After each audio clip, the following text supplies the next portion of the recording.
Hello मेरे प्यारे बच्चों, मैं उमानाथ पांडे स्वागत करता हूं आपका आपके अपने यूट्यूब चैनल गवर्नमेंट एग्जाम्स अड्डा में।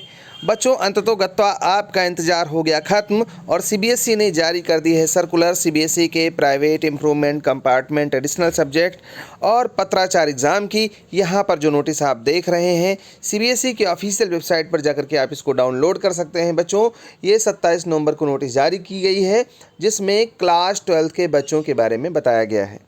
जब से नोटिस आई है हमारे व्हाट्सएप पे बहुत सारे मैसेज आए हैं, ईमेल पे भी कई सारे बच्चों के ईमेल आए हैं और तब से लगातार फ़ोन आ रहा है। बच्चे कह रहे सर क्लास 10th वालों का क्या होगा, 12th की तो नोटिस आ गई, हम लोगों को फॉर्म भरने का मौका नहीं मिलेगा क्या। वैसे ही कंपार्टमेंट 2 वाले भी परेशान हैं और कंपार्टमेंट 3 वाले भी परेशान हैं। कह रहे सर हमारा तो कोई जिक्र ही नहीं है और हमें फॉर्म भरने का मौका मिलेगा या नहीं मिलेगा। तो इस वीडियो में मैं सब कुछ क्लियर कर देने वाला हूँ, सारी चीज़ें मैं आपको समझा देने वाला हूँ। आप बिल्कुल परेशान मत हो, लेकिन बस आपसे एक छोटा सा अनुरोध है बच्चों कि अगर आप किसी भी वीडियो को लाइक करते हो तो उस वीडियो को यूट्यूब ज़्यादा बच्चों में पहुँचाता है, तो आप इस वीडियो को लाइक कर दीजिए ताकि ये वीडियो ज़्यादा बच्चों में जाए। इससे पहले कि आप आगे इस वीडियो को देखें, लाइक वाला बटन ज़रूर दबा दीजिएगा। आओ बच्चों शुरू करते हैं। और यहाँ पर तो साफ साफ सीबीएसई ने लिख दिया कि जो नोटिस हम निकाल रहे हैं क्लास 12 के लिए निकाल रहे हैं। और बच्चों इसमें उन्होंने ये बता दिया कि कौन कौन से लोग इस फॉर्म को भर पाएंगे। तो ध्यान से समझना, मैं समझा दे रहा हूँ, आपकी सारी समस्याएं दूर हो जाएंगी। क्लास 10th के बच्चे परेशान ना हो, क्लास 12 की नोटिस आई है। वैसे तो हर साल ये क्लास 10th और क्लास 12 की नोटिस एक साथ आती थी, पता नहीं क्यों ऐसा हुआ है कि क्लास 12th लिख गया है। अब या तो सीबीएसई वाले भूल गए हैं 10th लिखना, और या तो बच्चों 10th की नोटिस अलग से आएगी, क्योंकि 10th के ही बच्चे ज़्यादा हैं, 12th के बच्चे कम हैं कंपार्टमेंट इम्प्रूवमेंट और प्राइवेट वाले। तो 10th के बच्चों को इग्नोर कर दे सीबीएसई, ऐसा इम्पॉसिबल है। हो सकता है कि या तो मिस हो गया हो, और या तो अगर ये पता कैसे चलेगा, फॉर्म भरने की लिंक जब एक्टिव होगी 10th के बच्चे भी ट्राई करेंगे। अगर उनका फॉर्म ओपन हो गया तो समझो कि यहाँ पे टाइपिंग मिस्टेक थी, अगर ओपन नहीं हुआ इसका मतलब है कि आपके फॉर्म्स थोड़ा लेट में आएंगे। सबसे पहले बच्चों यहाँ पर सीबीएसई ने साफ साफ किया है कि कौन कौन से लोग इस फॉर्म को भर पाएंगे। अब ध्यान से समझिए, इन्होंने कहा है कि मार्च अप्रैल 2022 में ये परीक्षाएं हम करवाएंगे, जिसके लिए कुछ लोग एलिजिबल हैं। ऐसे बच्चे जिनका इसेंशियल रिपीट आया था, वो क्लास 10th के रहे हों या 12th के रहे हों, दोनों क्लास में आया था, लेकिन अभी चूंकि नोटिस क्लास 12th की है तो 12th वाले ही इसको डिटेल में समझेंगे। तो ये कह रहे हैं कि क्लास 12th के ऐसे बच्चे जिनका एसेंशियल रिपीट पिछले साल आया रहा हो, वो बच्चे फॉर्म भर पाएंगे। ऐसे बच्चे जिनको स्कूल वालों ने मेन एग्ज़ाम में आप समझिएगा इस बात को, जो मेन एग्ज़ाम में उन्होंने कंपार्टमेंट में रख दिया, मतलब स्कूल में वो पास नहीं हुए, चूँकि रिज़ल्ट स्कूल वालों ने बनाया था और स्कूल वालों ने नंबर नहीं दिया इसलिए पास नहीं हुए, तो वो ये फॉर्म भर पाएंगे। ऐसे बच्चे ध्यान से समझना जिनका कंपार्टमेंट आया है अगस्त और सितंबर में। अब ये बड़े काम की पॉइंट है बच्चों, यहाँ पर सीबीएसई कह रही है कि ऐसे लोग जिन्होंने अगस्त सितंबर में परीक्षा दी और फिर से उनका कंपार्टमेंट आ गया। तो अगस्त सितंबर में परीक्षा किसने दी, या तो फिर उन बच्चों ने दी जिनका कंपार्टमेंट आया था स्कूल वालों की वजह से, नंबर नहीं देने की वजह से, तो उनका था कंपार्टमेंट फर्स्ट। ऐसे बच्चे जो कंपार्टमेंट सेकंड का एग्ज़ाम दे रहे थे, भाई कंपार्टमेंट सेकंड ही होने वाला था बोर्ड एग्ज़ाम के साथ में, तो उन बच्चों का कंपार्टमेंट सेकंड होने वाला था। कुछ ऐसे बच्चे थे जो एक बार और फेल थे, मतलब सेकंड टाइम फेल हो गए, तो उनको कंपार्टमेंट थर्ड का फॉर्म भरना है। कहने का मतलब जो 2021 में फेल हुए उन्होंने अगस्त में कंपार्टमेंट दिया, उनका सेकंड कंपार्टमेंट, और जिन बच्चों ने अगस्त में सेकंड कंपार्टमेंट दिया था उन बच्चों का कंपार्टमेंट थर्ड का फॉर्म आया है। और यहाँ पर साफ साफ लिखा हुआ है, पॉइंट नंबर 3 में जा कर के देख लो, अगर आपने अगस्त और सितंबर में कंपार्टमेंट का एग्ज़ाम दिया और फिर से कंपार्टमेंट आ गया, चाहे आपका पहला कंपार्टमेंट रहा हो या दूसरा कंपार्टमेंट रहा हो, तो आपको कंपार्टमेंट थर्ड का एग्ज़ाम या कंपार्टमेंट सेकंड का एग्ज़ाम देने का मौका मिलेगा। तो इस पॉइंट में साफ साफ लिखा है, बिल्कुल मत घबराओ। सीबीएसई को मैंने आपसे पहले ही कहा था कि कभी भी अपनी नोटिस में कंपार्टमेंट 2 या 3 स्पेशली लिख करके नहीं देती, बस आपको बता देती है कि आप फॉर्म भर पाओगे। ऐसे बच्चे जो 2016, 17, 18, 19 या 20 में फेल हुए, वो प्राइवेट कैंडिडेट का फॉर्म भर पाएँ। हेलो बच्चों, आशा करते हैं कि आपके टर्म 1 एग्जाम की प्रिपरेशन अच्छे से चल रही होंगी और आपको तो पता होगा कि आने वाले बोर्ड एग्जाम्स आपके नए एमसीक्यू पैटर्न पर होने वाले हैं।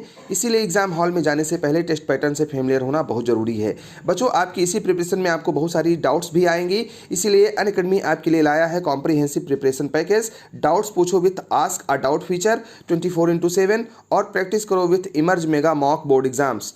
ये स्पेशल मॉक टेस्ट रहेगा आप सबके लिए, क्योंकि इस बार अगर आप टेस्ट में टॉप करते हो तो आप जीत सकते हो 50 लाख तक के प्राइजेस। टॉप रैंकर्स को मिलेगा MacBook air, iPad pro, OnePlus 9, iPhone 12 laptops. इसके साथ साथ ही हेडफोन्स, अनअकैडमी ब्रांडेड ट्रॉफीज और गुडीज।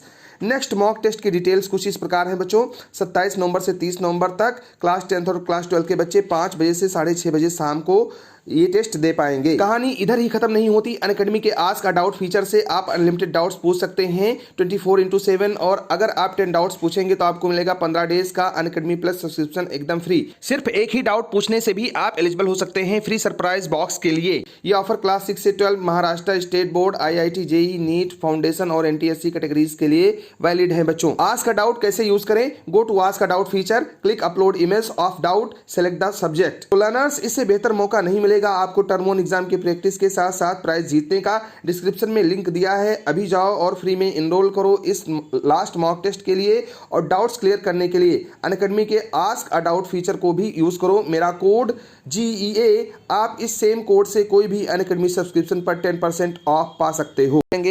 ऐसे बच्चे जो 2021 में अपीयर हुए, उनके मार्क्स स्कूल वालों ने दिए, उन्होंने एक एग्ज़ाम दिया। ध्यान से समझना बच्चों, उन्होंने एक एग्ज़ाम दिया और उस एग्ज़ाम में उनके नंबर कम या ज़्यादा हो गए, जो भी हुए, मतलब ऑप्शनल एग्ज़ाम था, देना चाहो दो, या कुछ बच्चे ऐसे थे जिन्होंने नहीं दिया, अब वो अपने नंबर बढ़ाना चाह रहे हैं तो एक या एक से अधिक विषय में अपने नंबर बढ़ा सकते हैं। उनके लिए इम्प्रूवमेंट की परीक्षा होगी। ऐसे बच्चे जो पास हो गए थे 2020 या 21 में और कोई एक और सब्जेक्ट लेकर के अपना फॉर्म भरना चाह रहे हैं, वो बच्चे भी ये परीक्षा दे पाएंगे। ऐसी विमेन कैंडिडेट जो कि रेसिडेंट हैं national capital territory NCT Delhi की और उन्होंने क्लास 10th क्वालिफाई कर लिया है या उसके इक्विवेलेंट कोई, तो वो लोग भी ये एग्ज़ाम दे पाएंगी। उसके अलावा फिजिकली हैंडीकैप्ड बच्चे और जो पत्राचार विद्यालय वाले बच्चे हैं दिल्ली के, वो सब ये परीक्षा का फॉर्म भर पाएंगे बच्चों। साफ साफ यहाँ लिखा हुआ है कि जो फॉर्म सबमिशन की लिंक होगी 2 दिसंबर से एक्टिव हो जाएगी और CBSE की वेबसाइट भी यहाँ पे दी हुई है। इसी लिंक को कॉपी कर लीजिएगा, इसी लिंक पर जा कर के आप अपना फॉर्म भर पाएंगे। यहाँ पर डार्क में CBSE ने बहुत इंपॉर्टेंट बात लिखी है बच्चों, इसको समझ लेना बहुत ज़रूरी है। करें कि जो ऊपर की कैटेगरीज है, जितने भी बच्चे फॉर्म भरेंगे उनका जो सिलेबस होगा टर्म 2 का होगा और उसी के आधार पर उनको परीक्षा देनी होगी।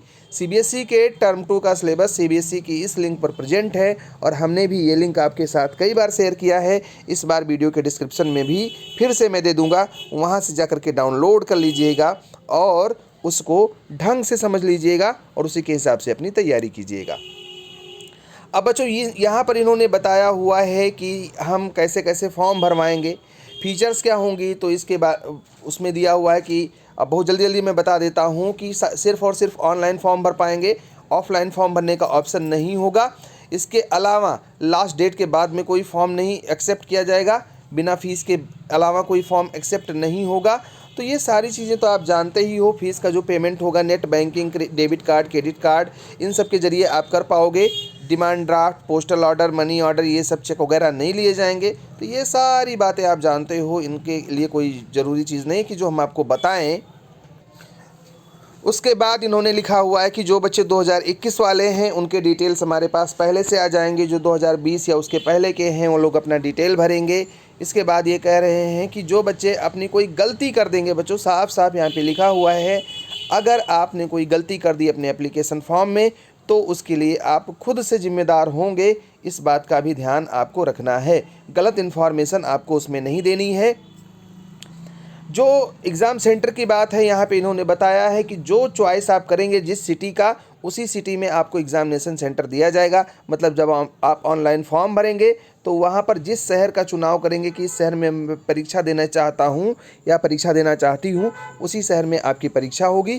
तो सिटी का चॉइस बड़े आराम से कीजिएगा, सोच समझ कर कीजिएगा, क्योंकि वहीं से आपको परीक्षा देने की अनुमति मिलेगी बच्चों।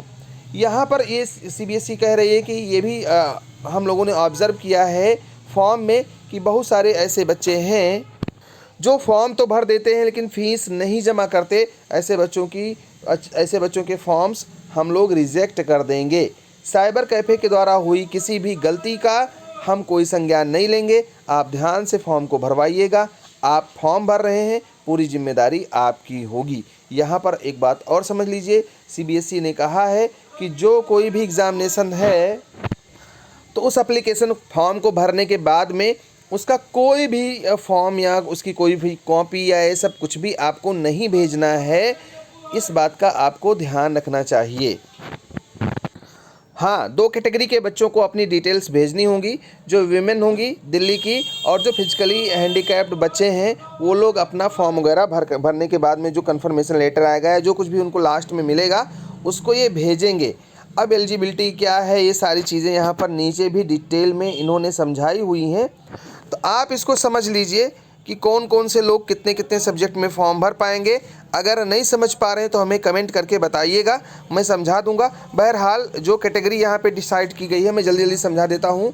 अगर आप प्राइवेट कैंडिडेट के रूप में फॉर्म भरेंगे तो 5 या 6 सब्जेक्ट का फॉर्म आप भर पाएंगे। अगर आप इम्प्रूवमेंट कैटेगरी के लिए फॉर्म भरेंगे बच्चों तो भी आप 1 या 1 से अधिक सब्जेक्ट में फॉर्म भर पाएंगे। अगर आप कंपार्टमेंट का फॉर्म भरते हैं तो सिर्फ एक विषय की परीक्षा आप दे पाएंगे, या एडिशनल सब्जेक्ट का फॉर्म भरते हैं तो भी सिर्फ एक विषय की परीक्षा आप दे पाएंगे। अगर आप एडिशनल सब्जेक्ट और कंपार्टमेंट या एडिशनल सब्जेक्ट और इम्प्रूवमेंट दोनों का फॉर्म भरना चाहते हैं तो ऐसा संभव नहीं है। एडिशनल सब्जेक्ट और इम्प्रूवमेंट दोनों में से कोई एक ही परीक्षा आप दे सकते हैं। इसके बाद में यहाँ पर जनरल गाइडलाइन दी गई हैं कि किस तरीके से एडमिट कार्ड आपको मिलेगा, मार्कशीट कैसे मिलेगी, और उसके बाद में इन बच्चों को एग्ज़ाम कैसे देना होगा, मार्कशीट कैसे निकलेगी, ये सारी बातें इन्होंने समझाई हुई हैं। ये मैं किसी और वीडियो में मैं आपको समझा दूंगा डिटेल में, और वैसे मैं टाइम टू टाइम आपको गाइड करता रहा हूं बच्चों। तो यहाँ पर फॉर्म कैसे भरेंगे ये सारी डिटेल दी गई है, इसको एक बार पढ़ लीजिएगा। और 2 दिसंबर से आपकी परीक्षाएँ शुरू होंगी। फ़ोटो किस तरीके से लगेगा ये भी यहाँ पर दिया हुआ है, ढंग से देख लेना बच्चों। एक बात का ध्यान आपको और रखना है कि जो फॉर्म आप भरेंगे उसकी लास्ट डेट के बाद में अगर आप फॉर्म भरेंगे तो 2000 रुपये की लेट फीस देनी होगी। 2 दिसंबर से 20 दिसंबर के बीच में आप फॉर्म भर दीजिएगा। अगर थोड़ा सा भी इससे लेट होता है तो हर हाल में आपको 2000 रुपये की लेट फीस देनी होगी। इस बात का ध्यान रखिएगा। तो टाइम से अपने फॉर्म भर दीजिएगा। बाकी डिटेल्स यहाँ पर दी गई हैं कि कौन कौन से लोग फॉर्म भर पाएंगे, कौन सा सब्जेक्ट लेंगे, उसका कोड क्या है, ये सारी बातें दी गई हैं। और उस फॉर्म को कौन कौन लोग भर पाएंगे तो इसको पढ़ लीजिएगा। इसके अलावा अगर आपकी कोई क्वेरी है तो कमेंट बॉक्स में बताइएगा। और इस वीडियो को बंद करने से पहले एक बार लाइक और शेयर ज़रूर कर दीजिएगा। सब्सक्राइब नहीं किया होगा तो सब्सक्राइब भी कर लेना बच्चों। हमारा पूरा गाइडेंस आपको मिलता रहेगा। इन्हीं शुभकामनाओं के साथ में ऑल द बेस्ट।